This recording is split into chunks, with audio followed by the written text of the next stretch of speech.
Tidak ada sifat wujud. Tidak ada ayat Quran yang menerangkan Allah itu ada. Sekarang saya tanya, Allah ada nggak? Mana dalilnya? Quran nggak ada itu. Coba, Anda baru tahu kan, berdengar kan? Ngajinya cuma muka nakir terus. Nah, menurut Imam Asy'ari gimana? Nah ini, kita ini sebenarnya tidak ada, tapi kita ini diadakan oleh yang ada. Yang ada sebelum lapal ada, itu ada, sudah ada. Bahkan kita menggunakan lapal ada karena ada yang ada. Atau kita menggunakan lapal tidak ada karena ada yang ada. Maka yang ada hanyalah yang ada. Pasti nggak paham? Bingung. Anak, kabarnya? Untuk memahami apa yang disampaikan oleh beliau Kiai Said Aqil Siraj, maka tidak cukup dengan celana cingkrang dan otak separuh. Assalamualaikum warahmatullahi wabarakatuh.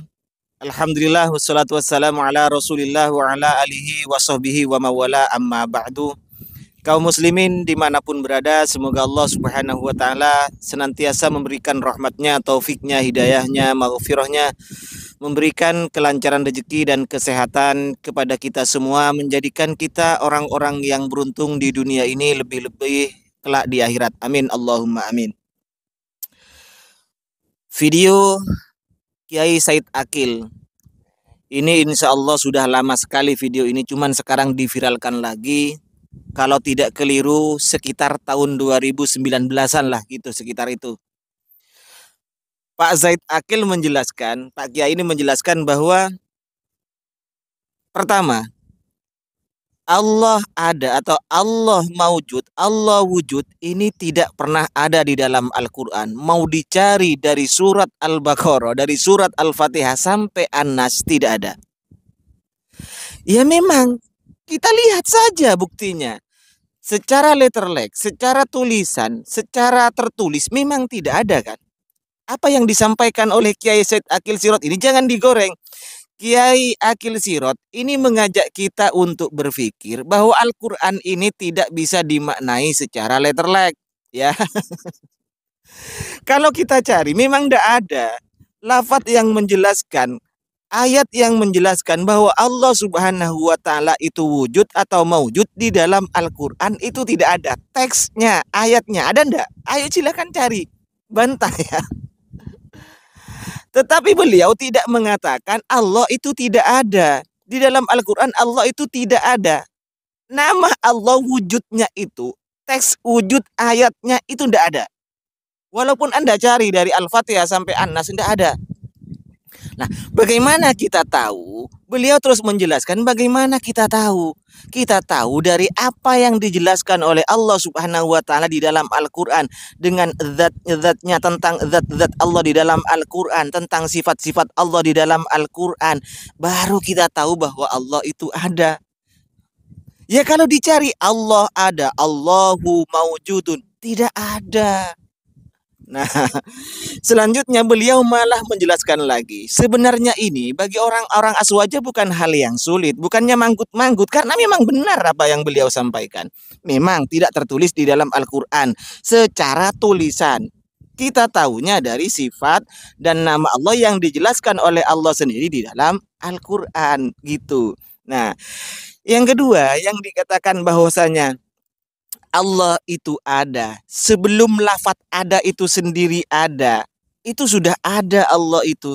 Sejatinya kita itu tidak ada. Kemudian diadakan oleh zat yang maha ada. Bab ini, penjelasan ini di dalam ilmu tauhid orang-orang aswaja ya, di Asy'ariyah. Ini pelajaran kelas pertama di dalam bab wujud. Bukan masalah rumit ini sebenarnya. Cuman karena orang Wahabi itu yang dijadikan semboyan hanya celana cingkrang otak separuh, maka tidak paham masalah seperti ini. Padahal yang saya bahas bukan masalah ini, kok komennya membawa-bawa masalah ini. Yang saya bahas adalah kesalahan Pak Haris Abu Naufal membahas usul fikih.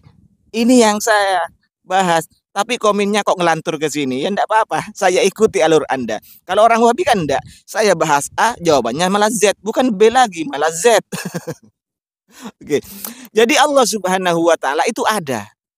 ada sebelum lafaz ada itu sendiri sudah ada, sebelum lafaz ada ini ada, maka Allah itu sudah ada. Ini namanya azali atau qadim, bro. Apa azali atau qadim itu? Ma la awwalalahu, sesuatu yang tidak ada permulaannya.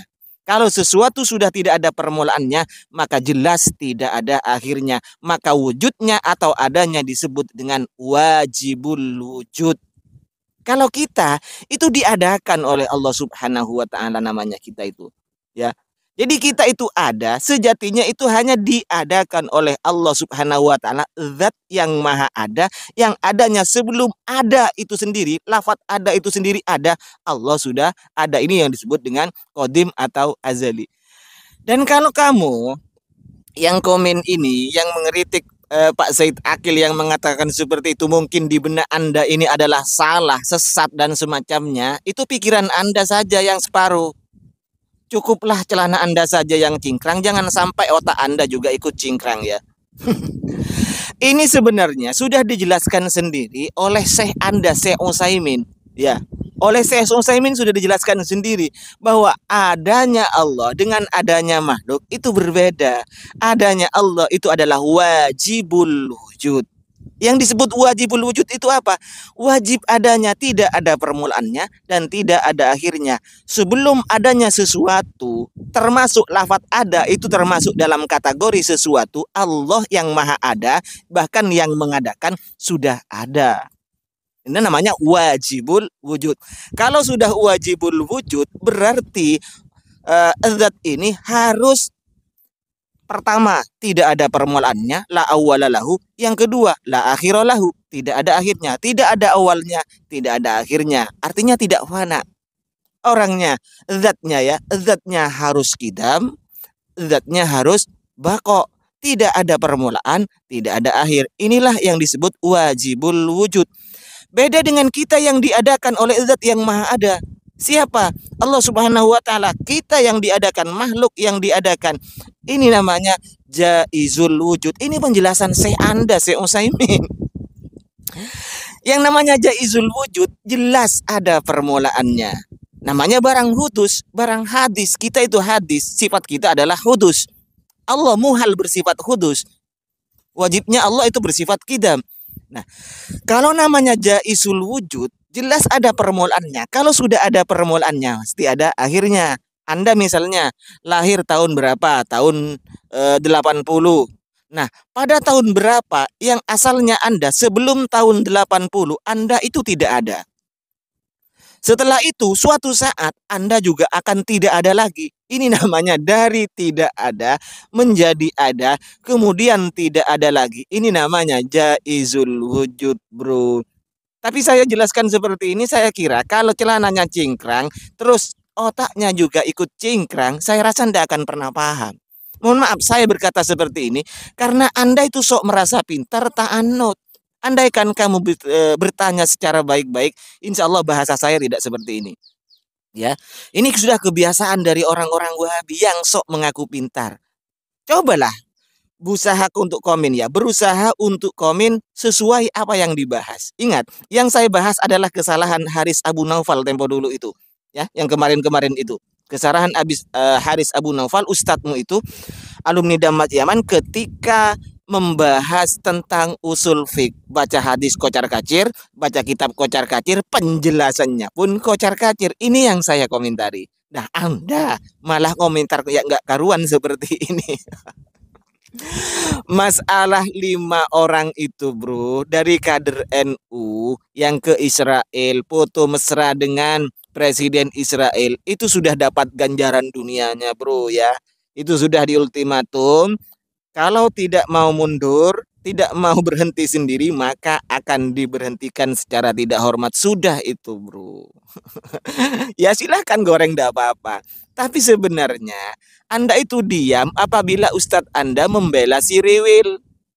Apabila Ustadz Anda dan termasuk tokoh-tokoh salafinya atau orang-orang salafi ketika mesra dengan si Riwil, bahkan Syekh Sudais membela namanya normalisasi dengan si Riwil, Anda diam, bro.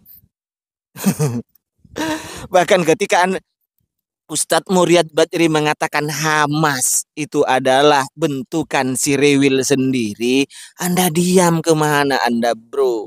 Ya, jadi belajarlah komen sesuai apa yang dibahas. Kalau perlu, adminnya saya ajak untuk diskusi. Itu jantan kalau Anda punya kemaluan. Ya, cukuplah celana Anda yang cingkrang, jangan sampai otakmu ikut cingkrang juga, bro. Mohon maaf sebelumnya. Assalamualaikum warahmatullahi wabarakatuh.